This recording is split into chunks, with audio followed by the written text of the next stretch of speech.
Story 1. Am I the a-hole for causing my husband to miss his trip by not packing his bag despite him repeatedly asking? My husband travels for work every few months. He's irresponsible with time and counts on others to do stuff for him using the "I'm tired" excuse. He's the breadwinner, by the way. He had a business trip, and the day of the trip, he saw me carrying the laundry basket and said, "Hey, can you pack my bag?"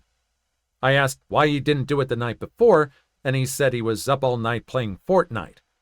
I asked why he can't pack now, and he replied, "I gotta go catch up with the boys before I leave the country." I said no, and that he should do it himself. He asked why not, and I told him that I had to do the laundry, then cook for the kids, then help them with homework, then wash the rugs, then clean the messy bathroom, then the playing room, then work on my garden project. He stood there with his eyebrow lifted up as I went on. I suggested he stays home, pack his own bag, and help around till it was time for his trip. He didn't like my suggestion and complained about missing the boys and wanting to see them one last time and say goodbye before he leaves. He begged, but I said no. He then suddenly went inside the bedroom, I thought he was packing, grabbed his phone, keys, and jacket and rushed out. I just went about my day. It was 5 o'clock and he hadn't returned yet. I was concerned, thinking he had little time and still hadn't packed yet. He returned home at 6 and walked into the bedroom and started panicking, asking why his bag wasn't packed and ready yet. I told him he should ask himself since he stayed gone for hours. He said he was counting on me to pack his bag and even sent me a text hoping I'd eventually do it. I didn't see the text, and even if I did, I never agreed, so he shouldn't have assumed I was going to pack his bag for him. He got upset and started panicking. His stuff was all over the place, and he couldn't even find his papers. He was finally done and left. I then got an angry call from him asking if I was happy. I said, "Why? What happened?" And he said he missed his flight, just like I wanted. He came home and lost it, saying I cost him his business trip, which was supposed to earn him money and made him look unreliable and unprofessional, and compromised his work after I refused to do him the small favor and pack his damn bag. I responded that he shouldn't have hung out with his buddies literally hours before his flight, but he said he believed that was done spitefully to get him to sit home with me. I was shocked. No words, just a shocked face. He called his friend, saying his trip didn't happen, then turned to me and said thanks to me, then proceeded to ask where they were going to meet for dinner. He told me, "No trip, meaning I'll be home for the next couple of weeks. Isn't that what you wanted? Great. We'll both now stay home and wallow in misery. God bless." Then I walked out. Am I the a-hole? He said I just caused him issues at work. Should I have packed his bag anyway? Why couldn't he be on the next flight? Because since he missed his flight that the company was paying for, he was required to pay for the other flight or not go. He refused to pay, saying it wasn't his fault anyway, and decided not to go. No, it's this guy all the way around. It's all this guy's fault.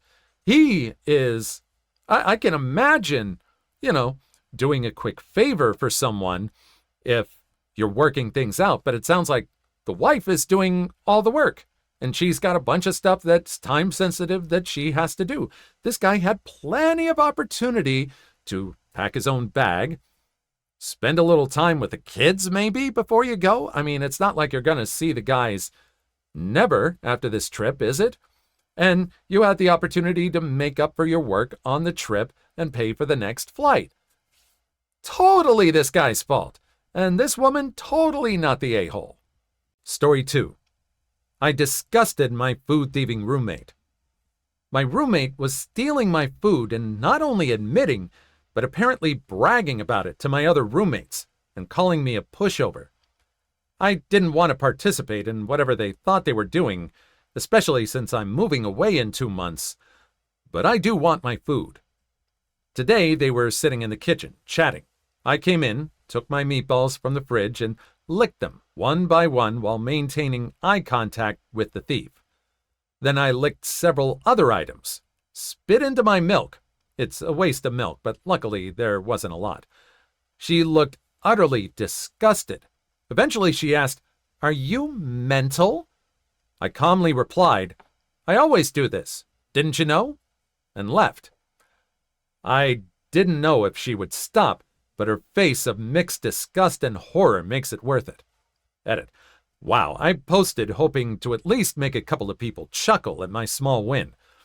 But I got so many funny comments and cool petty revenge stories from you guys. A lot of people are suggesting she sabotage her stuff. I don't want to. As long as my food is safe, that's enough. I won't leave any unsealed containers, though. And the current situation is, my food wasn't stolen today. I will update if something gets stolen again, but if you see any more updates, that means I won. Yeah, really. I mean, stealing your food. You usually don't see the person that steals your food. They'll usually just slink away. But, yeah, if they're bragging about it, yeah. I mean, and it's not like, unless you're allergic to your own germs, I wouldn't drink the milk, though.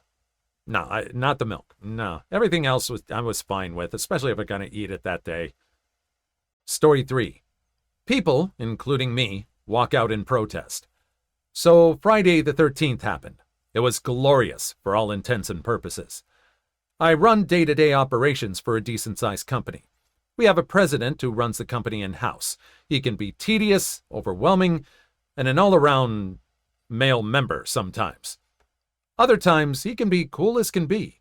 This was one of the times he was an overbearing, micromanaging ball bag.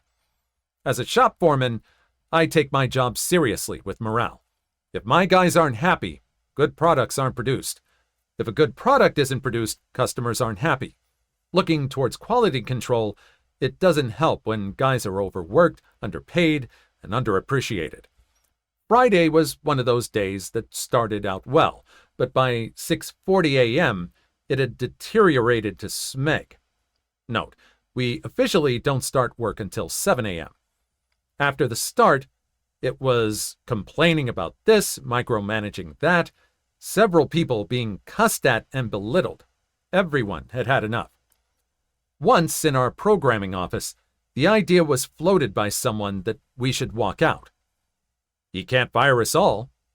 Now, we've all joked about this time after time, but it's never been more than a thought.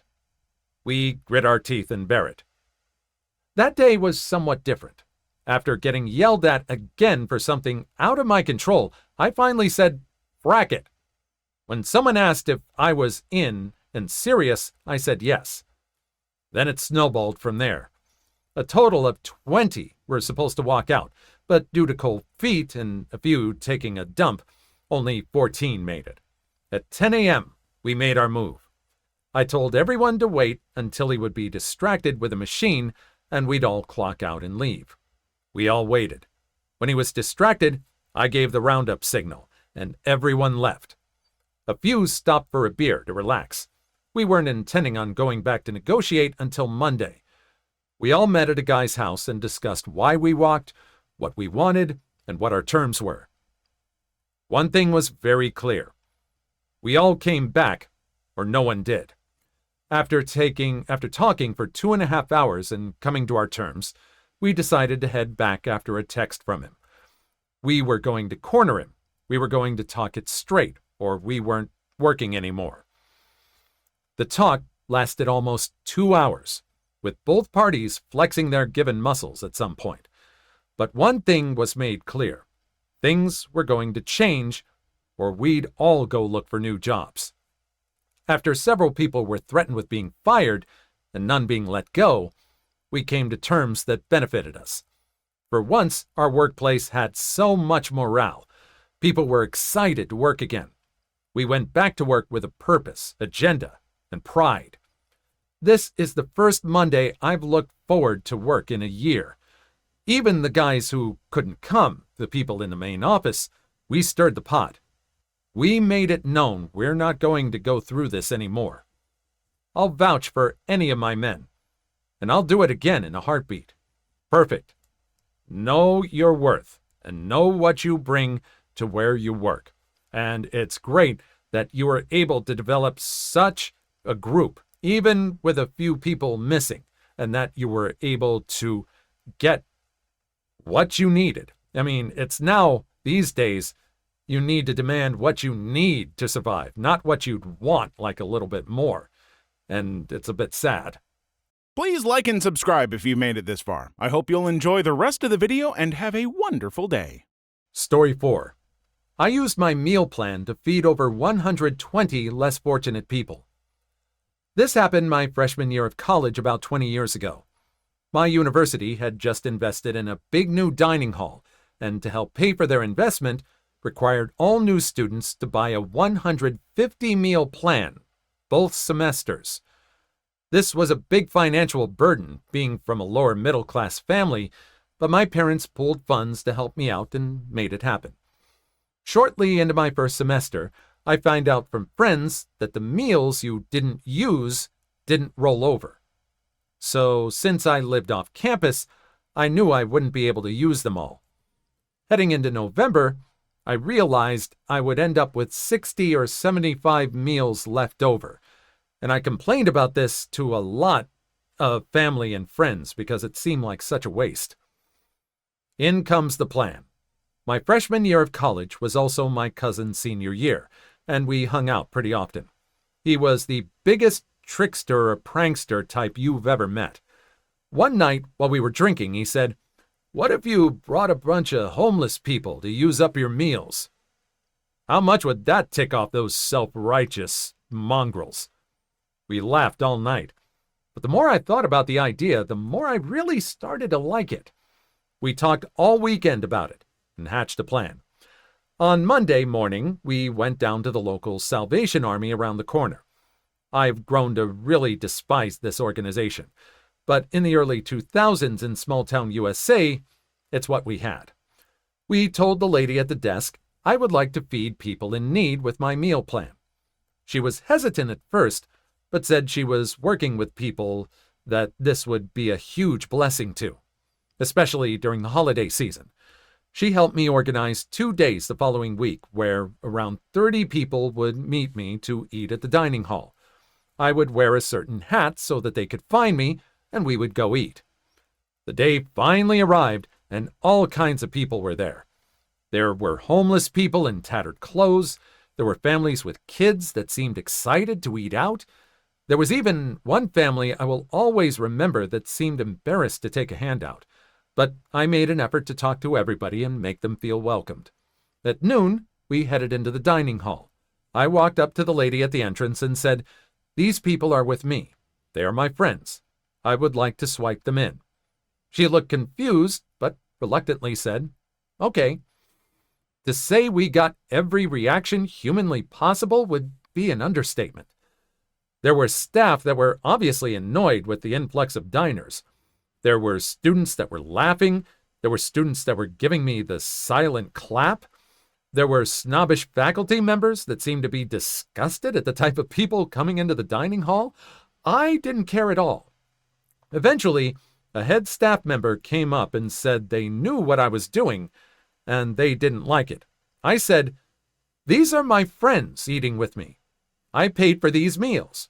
Am I doing anything wrong?" She was stumped. The next day, the same situation happened with the same reactions. It seemed that I had caused quite a stir on campus, and it just so happened that the university president was eating there that day. She came up to me and said even though she would ask that I not tell my friends to do the same thing with their meals, as the staff couldn't handle the influx of diners, she was proud that her students had the heart to do something for others like that. The following semester, I did the exact same thing. I even used my meals sparingly so I could bring more people. The one memory that will always stick out in my head is the family with a little kid so excited to go to the pizza bar and soft-serve ice cream machine, giggling the whole time. To this day, it's still one of the proudest moments of my life. Me and my friends and family still have a drink and chuckle over the story and the snotty, angry reactions I got. He wasn't doing anything wrong. And really, way to use the meals well. To do it for good. Anybody that has a problem with it, they're probably mad that they're not getting the attention. And yeah, people got fed. Some people got some meals. Something very important. It didn't go to waste. Awesome. What's the deal? What's the big deal? Story 5. I handed him divorce papers today over his online forum account and a bag of chips. Obviously, it goes without saying it wasn't just a bag of chips, but hot Cheetos were my breaking point. I couldn't take it anymore. I had already had the terms of separation drawn up 6 months ago when, during a heated argument, he said, "We don't have kids. You should be thankful it's only me you clean up after." I kept hearing it in my head. Thankful for cleaning up behind a grown man 10 years older than me? He apologized the next day in detail and told me why what he said was wrong and that he doesn't believe it. But maybe it's just out of my character, but I don't think the things you say in those moments are just hurtful words. A little bit of truth in them. And then I found his online forum account a few days ago. I accidentally saw the username when he showed me a screenshot. I tried, not really, not to memorize it, but it took me 2 days to get the courage to look. Between the comments on NSFW forums were complaints about me and posts about me too. One post, he'd been ripped to shreds and told he was a piece of dirt. Reading those comments made me realize I was nothing but a fracking idiot to think love can fix those things. I was 20 when I met him and he was 35. I thought people were being dramatic or annoying about our age gap, because my single father who raised me didn't have an issue. But then I realized he was just the same type of fracking creep. It was almost like my father pre-groomed me to accept certain behavior to make it easier for the other men in my life. I'm getting off topic, but I came home early today after a rough day of work and finding out my direct reporting manager had been K-worded by her husband. Then I walked in the door to see my lazy, filthy one. I told him what happened to her. I started to cry. He did not console me. He said, "We don't know what made him do that. Let's wish both of them luck and move on with our day." Wish her luck? The fracking unalive lady? I tried to convince myself he just didn't pay attention. That soothed me for about an hour, until I was in the middle of making dinner and he complained that it was already 6:45 p.m. I told him he shouldn't be that hungry yet. He just ate half a bag of chips and left them on the table. So instead of A, helping me finish dinner, B, apologizing and waiting silently and patiently, C, finishing the bag of chips, or D, just laughing it off, he threw the bag of chips at me. 7 years together, 4 married, and he's never done anything that downright rude. Because low self-esteem aside, there's something that won't fly with me either way. That's something that won't fly with me either way. The chips landed all over the floor I had just mopped and swept. Whatever glare I gave him, it was enough to make him grab the broom in 30 seconds. It wasn't enough to make him at least check that it was all swept up and vacuum after. So when I finished dinner and brought our plates to the dinner table, thinking, wow, I really spoil him. The entire time we've dated, I've always made his plates and brought them right to him. No one has ever done that for me. And I stepped on a chip. It didn't hurt or anything, but I screamed. Not sure why, I just couldn't take it anymore. So I ran to the home office and came back out with the papers and pen, put them in front of his dinner plate, and walked out while he was yelling my name. I'm having a burger and fries in my car right now and realizing I have to start all over. My life is done. My love for him is too. I hope I don't cave. I hope I don't let him convince me. I hope if I start to change my mind, I come back and read this post so that I understand this is not a heated decision. This is something I need to do if I ever want anything like a real fracking life. Those decisions are hard. We have a lot of long-term relationships. There are some that we're just used to. And I know that there are help for some of those that feel trapped.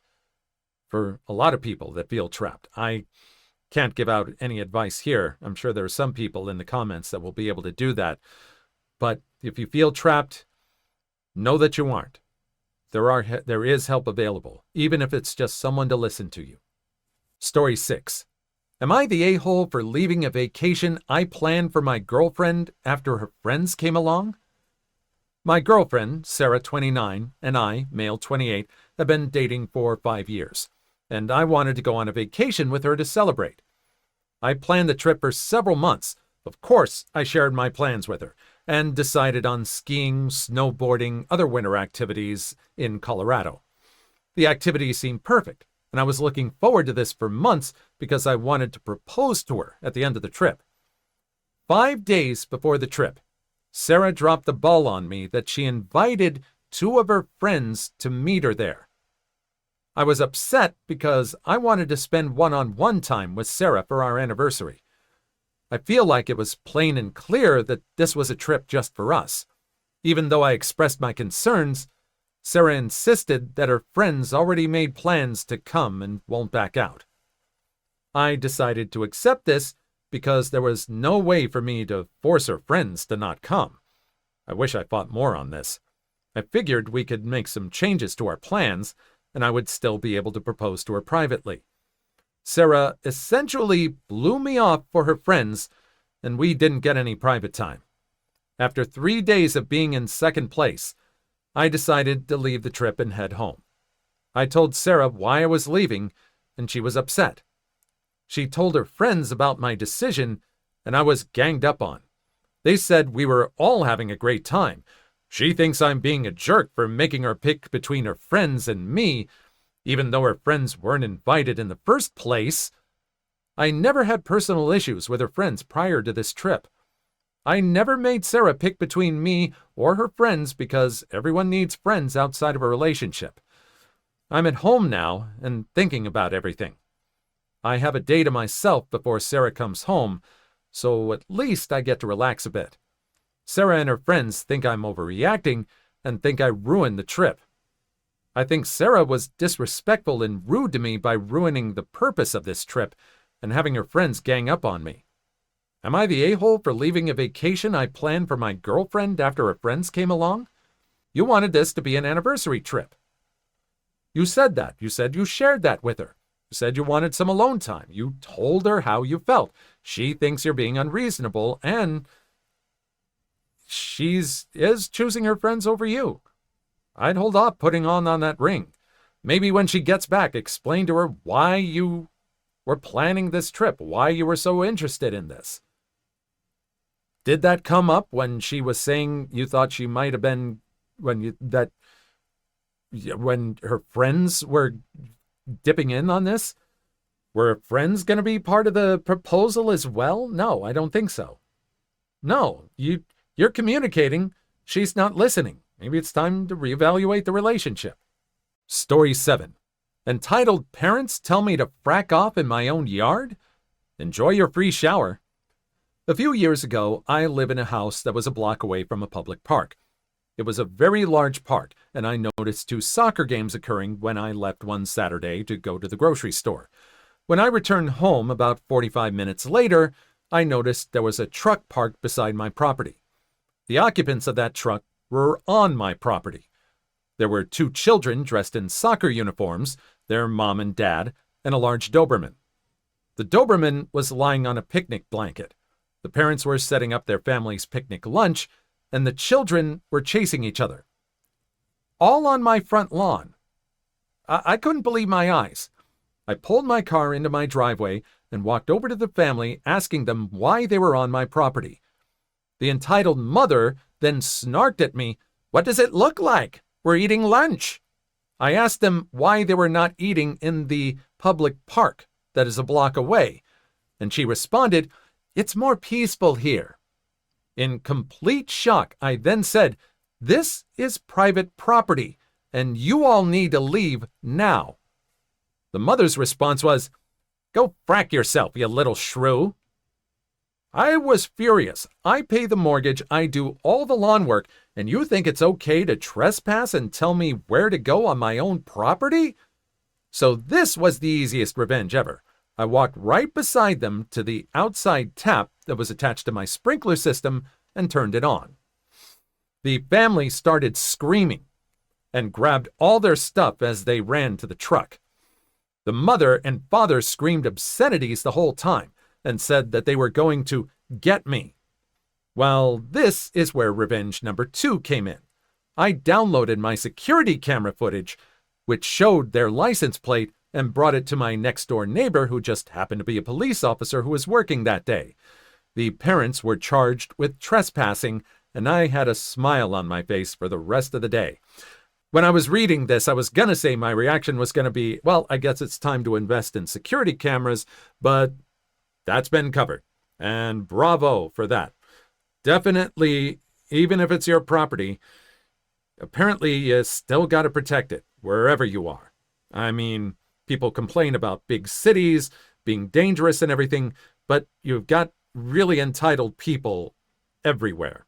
You just never know where they're going to show up, but it's probably going to be on your property. Please leave your story in the comments. I would love to make a video on them in the future. Also, don't forget to like and subscribe.